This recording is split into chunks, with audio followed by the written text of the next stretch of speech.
Welcome, gentlemen. The pre-presser for the game between Scotland and Netherlands. For Scotland, we've got Michael Leask, and he's ready for your question. Michael, at the start of the tournament, if I'd said to you, you've got one game to qualify for the World Cup, you'd have taken that, wouldn't you? Well, every game of the tournament's been the first game of the tournament. Would have taken, of course you would have. We're a side who, every time we play, is underdogs. Every game we're branded as an underdog. When we've come into this tournament believing in our own ability, every game is the first game of the tournament, and the game tomorrow is no different. We played every game like it's a final. That's the way this group goes. We've fought unbelievably hard in every single fixture, and we've come out on the right side in most of them. Tell us about that philosophy which Doug Watson has used about it being the first game of the tournament. Is it about the fact that the next game's the most important rather than the one before? Yeah, absolutely. We obviously reflect and you look backwards for a small period of time, but then the next game is the biggest game. So why not treat it like the first game of the tournament? And that's the way we've talked about things from pre-camp to now. Every game's been the first game of the tournament, and the way we've conducted ourselves and the way the boys have been going has been absolutely phenomenal. Talk to us about yesterday's game against Zimbabwe, a full house. You were perhaps a little bit under par with the bat, but it was an incredible scrapping performance in the field, wasn't it? Yeah, look, every game against Zimbabwe we seem to have a cracker. We've had a win, we've had a loss, we've had a tie, so yesterday was no different. We knew to expect a very good game of cricket. We knew to expect them to come hard at us. I don't think we were quite at our best either. Richie spoke about that yesterday as well. I think we were probably subpar. With the bat, we should have maybe been 270, 280 after the start we got, but look, we got to 235 in the end, and with the bowling we've got at the moment, I think we've taken 57 wickets now across the tournament, and our bowling unit has been absolutely phenomenal. I can't praise Solly and Brandon enough with the new ball, and then the work Saf's done following up from them, and then Chris and Watty have done an absolute unbelievable job as spinners as well, just to keep taking wickets. We just find a way of always just breaking a partnership at the right time, and yeah, yesterday the fielding was very good at points, but also we were slightly sloppy at points yesterday as well, whether the occasion, whether the crowd, whether it was just a little bit of overawedness occasionally as well when they were going. But look, at the end of the day we held our nerve, and that's the biggest thing. This team has been brilliant in terms of not been too high, not been too low. We've always just pulled together and gone, look, we've still got a chance in this game, no matter what happens, we'll take it deep, and yeah, why not? And we proved that again, and we've got, as I say, we've got one more fixture to do that.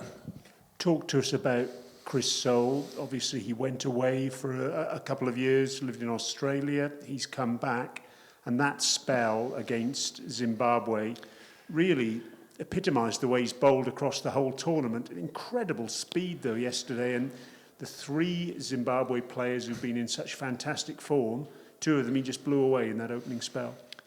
Yeah, what more can I say about the guy? He is bowled with phenomenal pace, with phenomenal control as well. He's swung it, which a lot of teams haven't really done. We've found a way of swinging the ball, and having Solly, who's a bit of an X factor, because we've obviously got Brandon at one end, who's a little bit tricky, a little bit swing it both ways, and then you've got Solly, who just comes out with raw fire.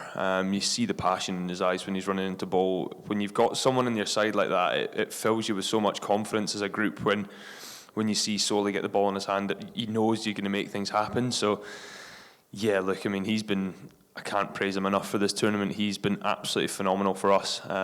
Every single game he's taken wickets in the power play, whether it was West Indies, he bowled an unbelievable spell there. Zimbabwe, he's earned that man of the match. He's been knocking on the door the whole tournament for it, and I'm so chuffed for him yesterday, actually bowling the way he did.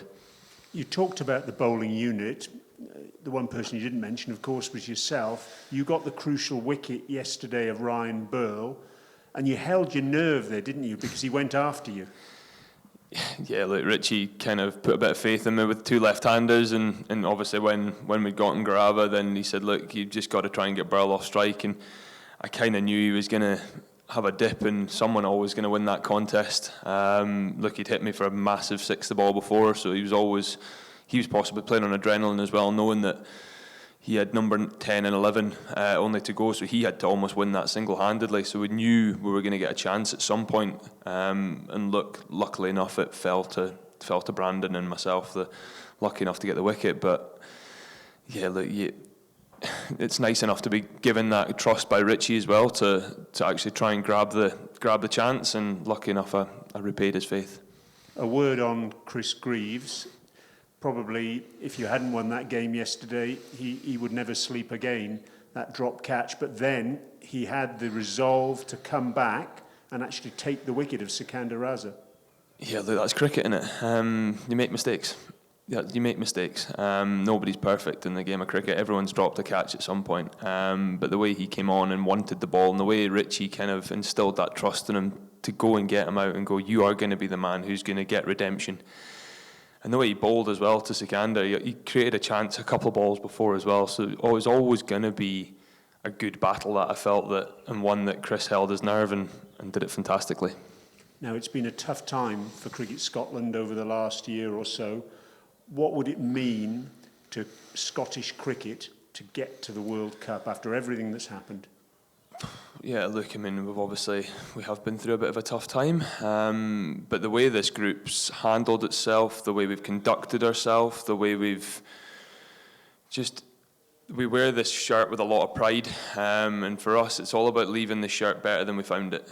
That's a lot of thing about this group is, yes, there's been some tough times, but we're out here competing. And we're doing a very, very good job of it at the moment. And the biggest thing I believe, as well, leaving the shirt in a better place than you found it, in which I believe this group's going a long way to doing that. And back home, well, the support's been absolutely phenomenal. I can't thank enough for the people who've messaged. Look, the messages are going through the roof. We've had games where we beat West Indies. Everyone was talking about West Indies going out the World Cup. We've put 3 Test Nation out the World Cup now. What more can we say? We've had unbelievable support from back home. And yeah, we've got one more game to go and make them proud. Yesterday's game, was it an indication perhaps that it's no longer win the toss, automatically put the opposition into bat? Because actually it looked as though it got harder to bat as the day went on. The pitches are obviously tired now. Yeah, look, we've won games in this tournament batting first and bowling first. No matter what you do in this tournament, it's coming down to finals games. So it's whoever holds their nerve, whoever holds the arm wrestle longest. And yeah, look, the wickets are starting to tire, but whatever we do first, we're most uncomfortable. We instill the batting group or bowling group to go out and put that performance on us and say, look, set up the game. If it be the batting group, it's go and get as many runs as physically possible. If it's the bowling group, bowl them out, and then the batting group just need to go and do their job after that. But like we say, it's only get one more run than Holland tomorrow.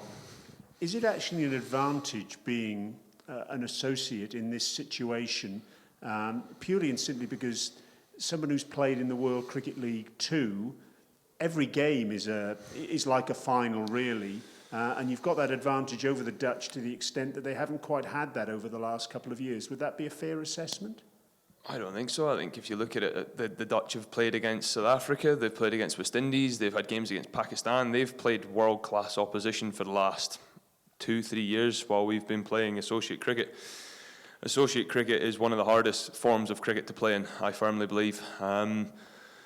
Every single game is an absolute scrap. You don't know when your next full member fixture is going to be, you don't know when your next big fixture is going to be, but every fixture we get as a Cricket Scotland nation getting to step on that park is an absolute privilege. And tomorrow is no different. We've got another huge opportunity against another European rival. Who would have thought it would have been us v Holland to go through to the World Cup, is all I'm going to say. 2 teams that you probably said, they might finish 5th and 6th, are now fighting it out for one place in a World Cup, where 3 Test nations have not made it because they've been beaten by smaller teams. And that, to me, is a sign of how good the teams that have to fight harder want it, because there's not as much funding, there's not as much everything, but my goodness, we have to fight hard to make it happen. Does 2018 enter into the conversation? The fact that you came so close then, and now you've got the opportunity to put the record straight, so to speak? Yeah, look, 2018 hurt a lot of us, and a lot of the squad are still here. And look, the performances on the park have showed that we're not going to give up. We're never going to give up in this tournament. There's been times where we've been behind the 8 ball, there's been times where we're losing the arm wrestle, but in every single game we've come out and changed that. And someone has put up their hand. Richie getting 100, Solly getting man of the match, Brandon getting 100 and a fiver. There's guys in every single game putting their hand up for the shirt. And at the end of the day, that's the main thing. And all we've got to do tomorrow, it might be 3 guys might need to do it. It might be 1. But then again, it might be all 11 of us might need to do something absolutely special tomorrow to win the game. And that's the major thing.